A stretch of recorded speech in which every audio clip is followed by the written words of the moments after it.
You are listening to the Jan Price Show, and my guest today is director Josh Caldwell, and we are going to be talking about his brand new film called Mending the Line, which is just a lovely, beautiful film, and I'm really looking forward to talking to Josh about this. Welcome to the show, Josh.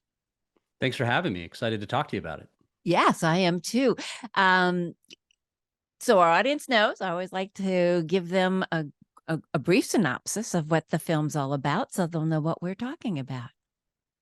Yeah, absolutely. So Mending the Line is the story of a Marine who's wounded in Afghanistan, and he's sent to a VA clinic in Montana where he meets an older Vietnam vet who teaches him how to fly fish as a way of dealing with his trauma.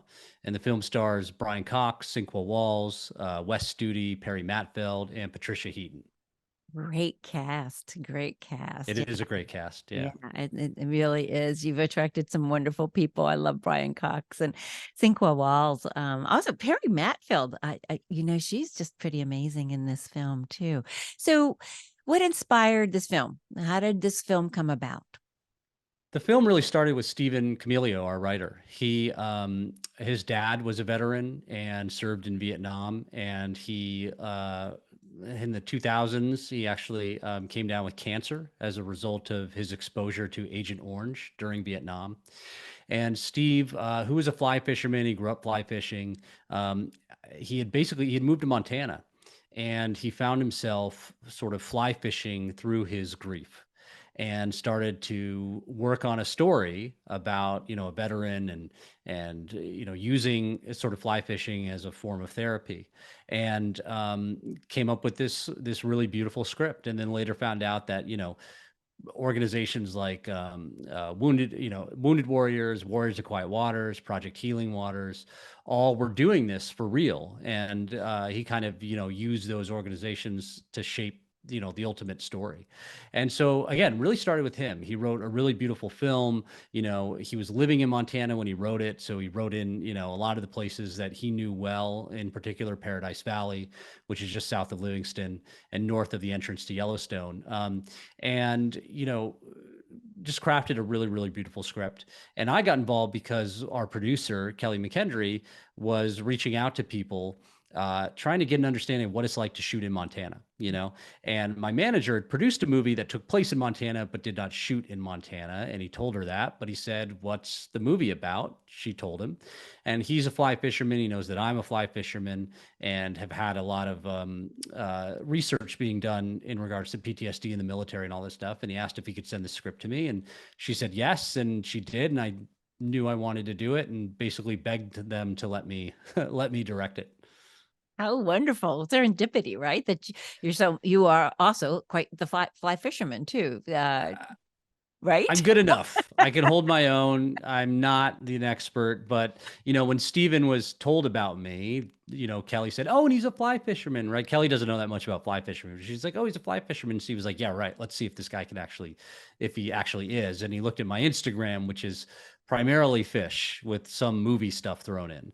But he realized it was legit. And I think that at the end of the day, my concern as a fan of fly fishing, that you were going to get some director that didn't know anything about it, and somehow is just not going to, there's been a lot of portrayals of fly fishing beyond a river runs through it, and a lot of it is just not done correctly. And I just felt like, if you turn away the fly fishing crowd, they're not going to support your movie, and if you don't get the military stuff right, they're not going to support your movie. And at the end of the day, what then are you left with? So it was very important to us that we tell an authentic and an accurate story related to these two subjects. Well, it's beautiful. And ever since I did see A River Runs Through It years ago, I always was fascinated by fly fishing and thought, oh, I really would love to do that. It just looks like it's an art form, but it just also just looks incredibly meditative. And yeah, exactly, a It meditative is. and Yes. Yes, absolutely. serene and all of it. So yeah, I mean, that's why this is important to people who are suffering from PTSD. Correct? To do something that takes their mind away from their Yeah, particular absolutely. experiences. The power of fly fishing is really that it is to do it correctly, you have to be present. You have to have an active, present state of mind to do it correctly, because a lot of people are more familiar with spin fishing. Spin fishing is the typical, fishing rod, and you cast out a lure out into the lake and you slowly reel it in. You're looking around and you're not paying attention, or you're sitting in a chair. And not that there is an active spin fishing, but fly fishing, you have to step out into the river. You are pushing against the current. You are feeling that water push against you. You are trying to stay upright, on slick rocks and all that kind of stuff. Then you're trying to cast your line, which, instead of throwing a heavy lure tied to lightweight line, you're throwing a weightless fly that is tied to a heavy line. So to do that correctly, it requires a certain way of casting, and a certain timing. And then once you actually get the fly on the water, your drift, the time during which the fly will float on the surface of the water, may only be for like 6 inches. And then you got to pick it up and do it again.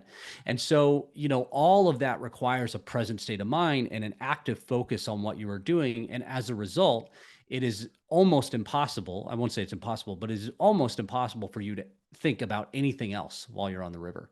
And I think that's really where fly fishing has been such a therapeutic benefit to so many people dealing with trauma. And it's not just veterans. It's cancer survivors.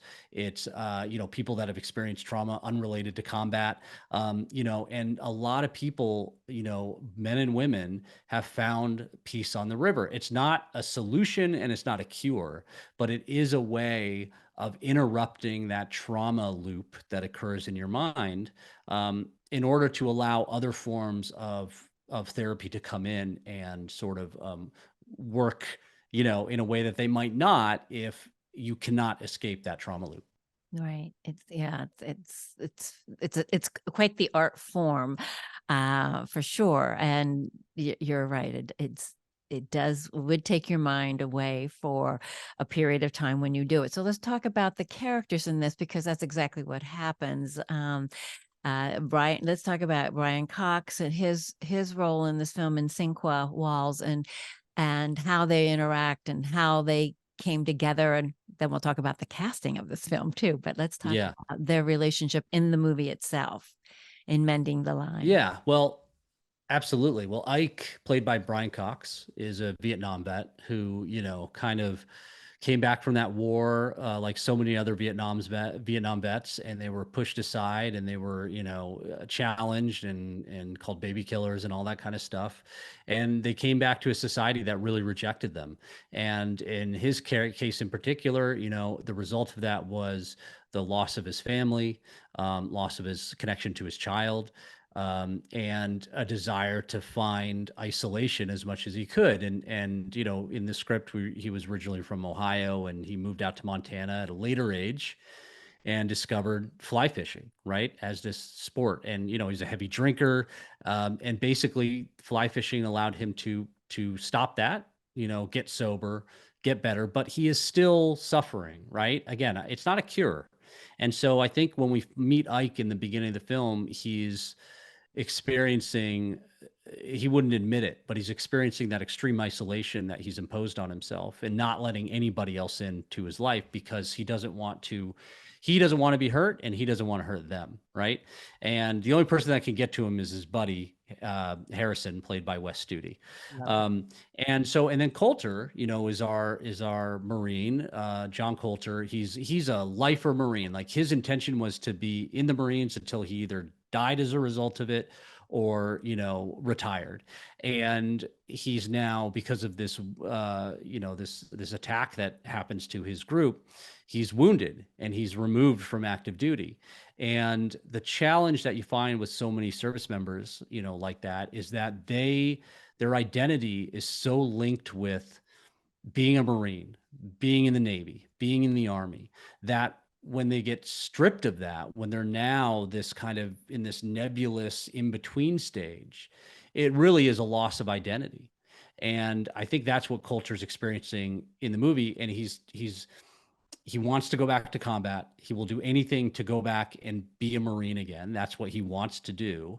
And so fly fishing becomes a method by which he can get better and then go back to war, right? But obviously, come to find out that while he believes he's healed from his physical wounds, it's not the physical wounds that are keeping him from returning to the Marines. And I think that came out of so much of our research and talking to real veterans and what their experience has been going through that transition process. And so, those two are sort of brought together by this VA doctor played by Patricia Heaton, who sees a need in each of them for an alternate form of healing, and brings them together. They sort of what's the word? They Oil not and water. accept each other. Yeah, it's oil and water, right? They Yeah. tolerate each other, Yeah. but that's enough Right. for an opening in which healing kind of starts to creep in. And so I think, Brian, they're such an unlikely pairing, Brian and Sinqua, but you see them together and the way that their friendship evolves and their connection evolves in the film. And it just really, really works. And I think that that's something you can't ever fully know until you get on set and you start seeing the actors bringing these characters to life. Did you have a lot of prep time? Were you rehearsal time in this film, or were you just thrown into it and had to start filming? We did not get a lot of prep time. It's an independent film. Unfortunately, independent films are constantly, fighting budget and time. And we got some prep time with Brian ahead of filming for casting lessons. Because that is a very technical aspect of the movie that we needed them to perform. And so we had a technical advisor, a gentleman named Simon Gosworth, who taught Brian to cast. And then just because of schedules, right? Like Brian was trying to finish Succession, Sinqua was filming Nanny out in New York. And so we couldn't get them out until sort of a normal a week or two before we actually started shooting. So in that week or two, we had a huge amount of time to try and get them on the river, teach them to cast, show them a little bit of what it's about.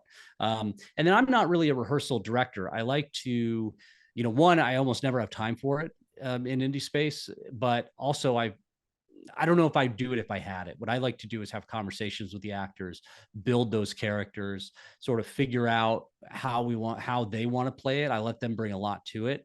And then really my job on set is just making sure that we're staying within the boundaries that we've created of who these characters are. And then within that, I let them play. I don't tend to give too much direction. They might dispute that, as I talk about it, but I try to not nitpick. I don't like nitpicking them. I really like, because they know these characters better than I do, right? Or they should. That's what I expect of them. I expect them to know these characters better than I will.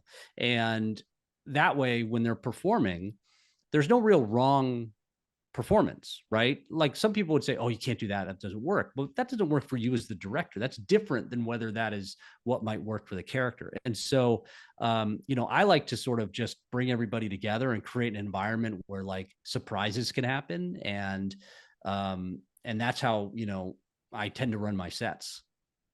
That's great. And obviously everyone liked that kind of environment to work within, because the proof is in the product, and it's a beautiful film. It really is. It's just a lovely film on all levels. It's one that, makes you laugh a little, cry a little, brings all the emotions into it. All the feels, Yeah, all the right? feels, which we love. That's why we go to the movies to I feel. think so. And I think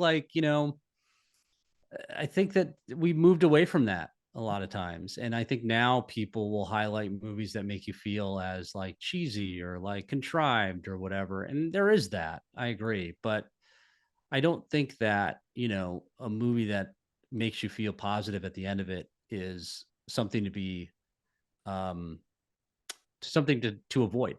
I think we need more of that. I agree.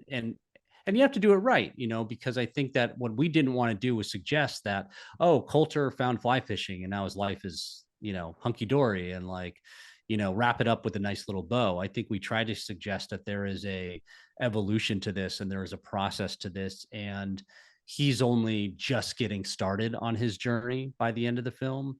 And that was important to us because we didn't want to suggest in any way that now there's a cure and he doesn't have to worry about anything anymore. And I think that is what takes it away from being uh, too, you know, too cheesy, too whatever, like contrived, And so I think that what I've seen, what's been really amazing for me, because we've been doing some of these screenings, early preview screenings, and a lot of veterans have come and watched it. And I can tell you that, like, to be at these screenings afterwards and have veterans come up to you with tears in their eyes, um, saying thank you for making a film that finally speaks to my experience, um, that hits you, and that was certainly something we tried to do. We tried to make a really honest, accurate portrayal of this, and we did it by collaborating with real veterans, right? Real guys that have been through this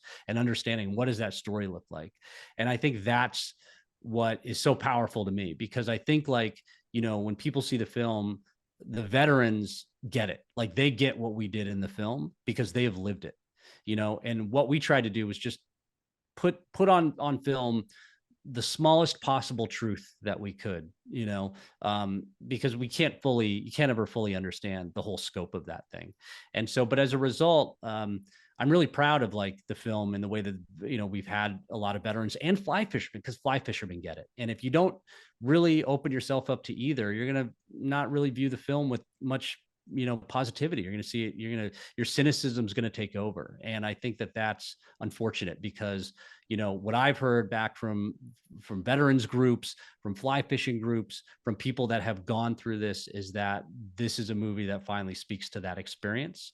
Not everybody's experience, but most of their experience. And I think that that's sort of the best that I could hope for, that this is not a movie that is dismissed by them as another sort of Hollywood cash grab, or something that's, like, not accurate to the experiences that they have had going through both active duty and the veterans process. And so, I'm incredibly proud of that. And I'm glad it's connecting with people, and I'm glad it's connecting with people beyond veterans, right? Beyond fly fishermen. I think that we try to also make a movie that connected with people universally. And, like I've said before, very few of us will ever understand what, being in a combat situation is like, but all of us will and have experienced loss. And I think that's an important distinction. You don't have to be in combat. You don't have to be in a firefight to have PTSD or PTS. And, you know, you can be greatly impacted by even the smallest things in your life that you're not aware of. And so, this film, Fly Fishing, it just presents a potential path to healing that I know so many other people have taken. And we're just happy that people seem to have a really positive response to the film. Oh, yes, and obviously, I'm not a fly fisherman, and I'm not a veteran, but, I the movie touched me too, and to go back to what we were talking about, I think so many people now really want films that are about hope. We get so many things right now. I mean, it just seems like the world is, I don't know, upside The down. world's on fire. Yeah, exactly. And there's so much divisiveness, and there's so much, like, hate. And, I very intentionally wanted to make a film that went against that. I wanted to make a film that was about coming together, about, finding relationships in surprising places, about being a fish out of water, right? In an environment that you don't understand, and yet being accepting of it, and just tell a really beautiful story. I really wanted to honor both the story that Stephen wrote and the stories that so many veterans, told me as we sat together on the banks of a river. And I think that, that was my ultimate goal, which was to just shepherd this story to the screen, more so than me authoring it. Right. As a director, you tend to author these things. There's a very much this ego driven mentality about making your movie and all that kind of stuff. But on this one, I very much felt like a shepherd for not only the story that Stephen set out to write and wrote, but also the stories that I heard over and over and over again from so many veterans. It's really their movie as opposed to mine. And I just tried not to mess it up. Just got out of the way and let it Yep, unfold. Did you use exactly. a lot of, real veterans in this film? We did. We tried to as much as we could. I mean, as an independent film, you do as much as you can. You don't necessarily have total, every option. But I know that like a lot of the background in the film were veterans. We tried to really open those doors and really try and get a lot of them in there. And I think most of them were. Saul Martinez, who's the double amputee that you see during the group scene, he's obviously a veteran, and he came out and we talked about sort of being in this group scene. I just said, just tell your story. Like, what am I going to say to you? Like, just tell your story, right? Share with us in the way that you would in a group like this. Wes Studi is a veteran. That's not why he was cast, but that's an aspect of that. A lot of people actually don't know that Wes Studi was a veteran. And and then on the producing side, Scott McCloud, who's one of our producers, is a veteran, U.S. Army, and we all have some kind of connection. My grandfather was a U.S. Navy pilot. Kelly McKendry's dad was in the U.S. She was an Army brat, and her dad was stationed at West Point. Stephen Camilio's dad, Pat, was in Vietnam. And so you find that there's a lot of connections to the military, even if it's not direct, that definitely impacted everybody's involvement in this film. And so I'm pretty sure there might have been a couple of veterans on the crew as well. I'm not 100% on that, but I think that for us, we tried to open that door as much as we could and include them, because why not? There's just an aspect to them that is not fakeable, with what they've gone through. And I think that added a legitimacy to the story that we were telling. Yeah, I think so too. I did not know Wes Studi was a veteran, but I want to talk about Wes Studi because I just absolutely adore him, and he's wonderful in this film. So, how did you how did you attract all of these wonderful actors to this film? But I always love watching him when whatever he's in. There's something I about know. that's I just know. Well, it starts with having a great casting director, yes. which too often indie films don't have anymore, and so we had a great casting director, Neely Eisenstein, who, going out, we talked about who would work for this. And I think one of the great things about the way we were able to financially structure the film was we were not reliant on, we could go after the best actors, right? The best actors that worked creatively, which is not always the case in indie film, because of the way that indie films get financed, which is unfortunate. But we were in a position where we didn't have to worry about that. So we could go after who we thought would be the best for these roles. And Neely was a big part of that. She, I believe, came to us with Brian as an option. And of course, we were all like, do you think that's actually possible? Do you think we could get him? And it turns out that was true. And Sinqua was somebody that I believe got pitched to us through his agency. And, I had, ended up looking at his work and thought he was really fantastic, and ended up having a phone call with him, which was like great. And I could see in that conversation how great he would be for this role. Same with Perry. Perry was suggested by our casting director, and Patricia as well. Patricia really she'd heard about the movie, actually, I think, and really wanted to do it. And then with Wes, So everybody knows Patricia Heaton we're talking about. yeah, Patricia Heaton, sorry. And with Wes was great because, so obviously I'm a huge fan of Wes's. I mean, Last of the Mohicans, Heat, like, Hostiles, like everything he's been in has been so good. And he himself is so good in it. And I remember we were trying to think of options for Harrison, right? And we were going through the regular list of people. And I had remembered in a review that I read years ago, it was pointed out that Wes Studi had done the voices of one of the counselors in Soul, which I don't know if a lot of people knew that. Up in the Heaven area, he played one of the counselors. And in the review, the reviewer goes, "Movies need more Wes Studi." And I was like, yes, you're right. Like, movies definitely need more Wes Studi. And so that just stuck with me. And then when we were trying to think of who might work well as the role of Harrison, I kind of remembered that and threw out, what about Wes Studi? And everybody immediately latched onto the idea, loved the idea of that.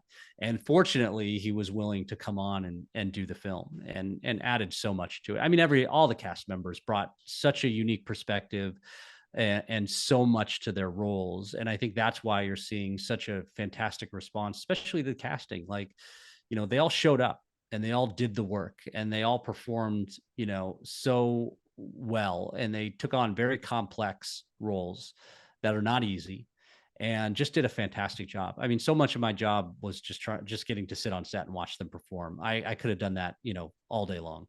Wonderful. Oh, well, it's a beautiful film. The whole cast is wonderful. Where can people see Mending the Line, Josh? So we're so excited because Mending the Line is going to be out in theaters exclusively starting June 9th.